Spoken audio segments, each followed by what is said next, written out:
उन्हीं में से एक ये महर्षि दयानंद पुण्यकर्मी प्राणी थे। इनके घर में किसी चीज की कमी नहीं थी, ब्राह्मण वर्ण में जन्म था। इनके पूज्य पिताजी उदिच्य ब्राह्मण थे और यजुर्वेदी थे। यजुर्वेद का वो पाठ करते थे और जमीन भी थी इनके कुछ। महर्षि दयानंद के पूज्य पिताजी सरकार से भी कुछ पद प्राप्त था उनको और कुछ सेना भी रखते थे। ऐसे संपन्न घर को त्याग जाना ये कोई छोटी बात नहीं। और किस लिए? परमात्मा के लिए। तो वो महापुरुष घर से निकल गया, भाग गया, घर छोड़ के भाग गया। उसने अपने जीवनी में लिखा है।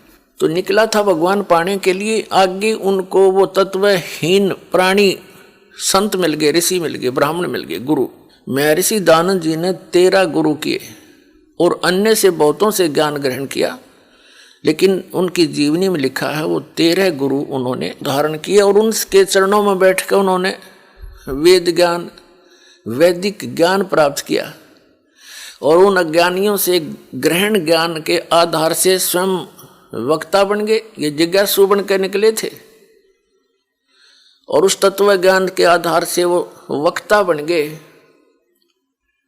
औरों को ज्ञान प्रचार करने लगे उस अड़ंगे का जो 13 ज्ञानियों से ग्रहण किया था। और उसका अपना अनुभव उन्होंने अपने जो जीवन काल में जो कुछ भी जाना समझा, वेदों को अपना अनुभव किया, वो सत्यार्थ प्रकाश नामक एक पुस्तक बना के समाज को प्रवेश कर दिया।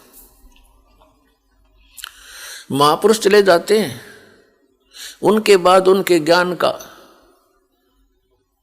जो प्रतीक है, उन्हीं का जो साक्षी है, उनका अनुभव होता है। तो महर्षि दयानंद का जो अनुभव है वो उनके सत्यार्थ प्रकाश नामक पुस्तक में लिपिबद्ध है और वो टोटली वेद विरुद्ध है। तो ये महर्षि कौन से साइड पे था? जब एक भी वेद से ज्ञान नहीं मिलता इसका, और वेदों को सत्य मानता है।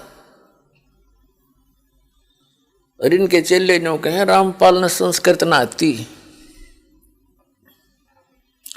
और महर्षि दयानंद ने तो गुरुओं के चरणों में बैठ कर वैदिक ज्ञान प्राप्त किया था। अब जिन गुरुओं से उसने जैसा ज्ञान प्राप्त किया था वैदिक, अब इसके सत्यार्थ प्रकाश से और वेदों से तोल कर यह दास दिखाओगे।